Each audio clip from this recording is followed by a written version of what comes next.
5 minute کا مدرسہ۔ اسلامی تاریخ۔ نجاشی کے دربار میں کفار کی اپیل۔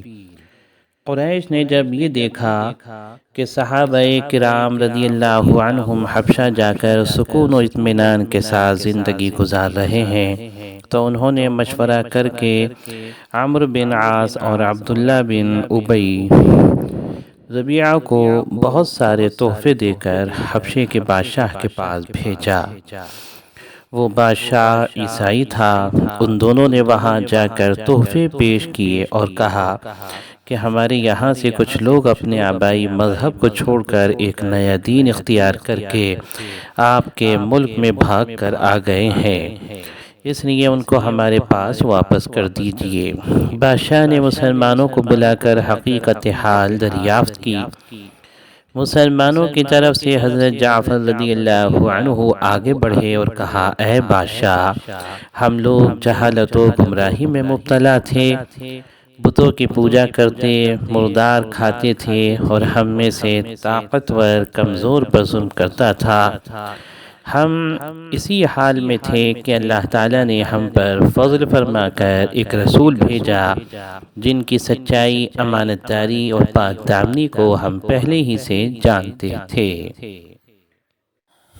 انہوں نے ہمیں ایک اللہ کی عبادت کرنے، نماز، روزہ اور زکوٰۃ ادا کرنے اور پڑوسیوں و رشتہ داروں کے ساتھ اچھا سلوک کرنے کا حکم دیا اور ظلم و ستم، خونریزی اور دوسری بری باتوں سے روکا۔ ہم ان بری باتوں سے رک گئے اور ان پر ایمان لے آئے۔ اس پر ہماری قوم ناراض ہو گئی اور ہمیں تکلیفیں پہنچانے لگی، چنانچہ ہم آپ کے ملک میں آ گئے ہیں۔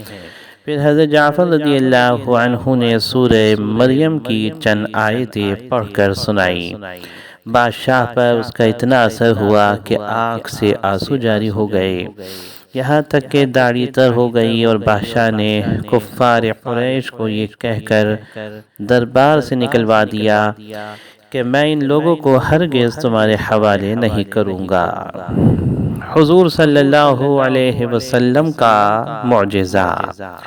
آپ صلی اللہ علیہ وسلم کے بال مبارک کی برکت۔ جنگ یرموک کے دن حضرت خالد بن ولید رضی اللہ عنہ کی ٹوپی گم ہو گئی تو حضرت خالد رضی اللہ عنہ نے اپنے ساتھیوں سے فرمایا، اسے تلاش کرو۔ بہرحال بہت تلاشی کے بعد وہ ٹوپی ملی۔ دیکھا کہ وہ بہت پرانی اور بوسیدہ ہو چکی تھی۔ حضرت خالد رضی اللہ عنہ فرمانے لگے کہ حضور صلی اللہ علیہ وسلم نے عمرے میں جب بال کٹوائے تھے تو لوگ برکت کے لیے آپ صلی اللہ علیہ وسلم کے بال مبارک لینے لگے۔ اس وقت میرے حصے میں حضور صلی اللہ علیہ وسلم کے سر کے اگلے حصے کے بال آئے۔ میں نے اس کو اس ٹوپی میں رکھ لیا۔ اس کی برکت یہ ہوئی کہ میں جس جنگ میں بھی اس ٹوپی کو پہن کر گیا میری مدد کی گئی۔ مستدرک حاکم۔ ایک فرض کے بارے میں جانوروں کے کھانے پینے کا انتظام کرنا۔ حضرت عبداللہ بن عمر رضی اللہ عنہما سے روایت ہے کہ رسول اللہ صلی اللہ علیہ وسلم نے ارشاد فرمایا، ایک عورت کو بلی کی وجہ سے عذاب دیا گیا جسے اس نے باندھ رکھا تھا، یہاں تک کہ وہ مر گئی اور وہ اسی وجہ سے جہنم میں داخل ہو گئی۔ نہ وہ اسے کھلاتی تھی اور نہ پلاتی تھی، اسے باندھ رکھا تھا، اسے چھوڑا نہ تھا کہ وہ زمین کے کیڑے مکوڑے ہی کھا لیتی۔ بخاری۔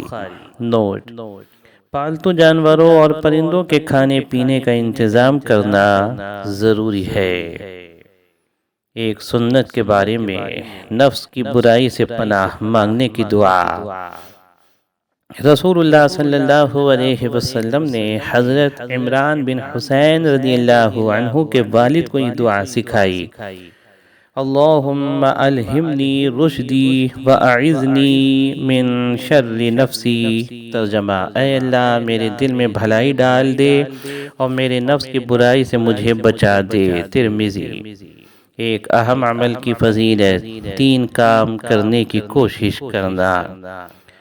حضرت ابو ہریرہ رضی اللہ عنہ سے روایت ہے کہ رسول اللہ صلی اللہ علیہ وسلم نے فرمایا، جب آدم کی اولاد کا انتقال ہوتا ہے تو 3 کاموں کے علاوہ اس کے عمل کا سلسلہ ختم ہو جاتا ہے۔ نمبر 1 صدقہ جاریہ، نمبر 2 وہ علم جس سے لوگ فائدہ اٹھائیں، نمبر 3 ایسی نیک اولاد جو اس کے لیے دعا کرتی رہے۔ مسلم۔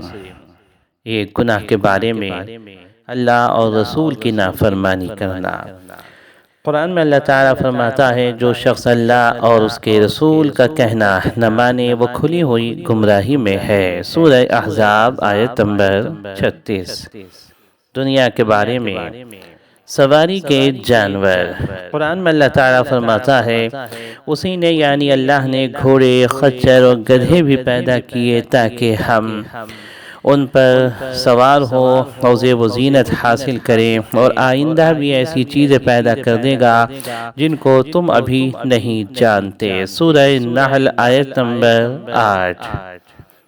آخرت کے بارے میں نیک عمل کرنے والوں کا انعام۔ قرآن میں اللہ تعالیٰ فرماتا ہے، جو لوگ ایمان لائے اور نیک عمل کرتے رہے وہ جنت کے باغوں میں داخل ہوں گے، وہ جس چیز کو چاہیں گے ان کے رب کے پاس ان کو ملے گی، ان کی ہر خواہش کا پورا ہونا بھی بڑا فضل و انعام ہے۔ سورہ شورى آیت نمبر 22۔ طب نبوی سے علاج۔ ہر بیماری کا علاج۔ حضرت ابو سعید رضی اللہ عنہ سے روایت ہے، ایک مرتبہ حضرت جبرائیل علیہ السلام رسول اللہ صلی اللہ علیہ وسلم کے پاس تشریف لائے اور پوچھا، اے محمد صلی اللہ علیہ وسلم، کیا آپ کو تکلیف ہے؟ رسول اللہ صلی اللہ علیہ وسلم نے فرمایا، ہاں۔ تو جبریل علیہ السلام نے یہ دعا پڑھی، بسم اللہ ارقیک من کل شیء یؤذیک من شر کل نفس وعین حاسد، بسم اللہ ارقیک واللہ یشفیک۔ ترجمہ، اللہ کے نام سے جھاڑتا ہوں ہر اس چیز سے جو آپ کو تکلیف دے، خواہ کسی جاندار کی برائی ہو یا حسد کرنے والی آنکھ کی برائی ہو، اللہ کے نام سے جھاڑتا ہوں، اللہ آپ کو شفا دے۔ ترمذی۔ نبی کریم صلی اللہ علیہ وسلم کی نصیحت۔ حضرت ابن عباس رضی اللہ عنہما سے روایت ہے، رسول اللہ صلی اللہ علیہ وسلم نے فرمایا، اللہ تعالیٰ سے محبت رکھو اس وجہ سے کہ وہ تم کو کھانے کے لیے اپنی نعمتیں دیتا ہے، اور مجھ سے محبت رکھو اس وجہ سے کہ اللہ تعالیٰ کو مجھ سے محبت ہے، اور مجھ سے محبت کی وجہ سے میرے گھر والوں سے محبت کرو۔ ترمذی۔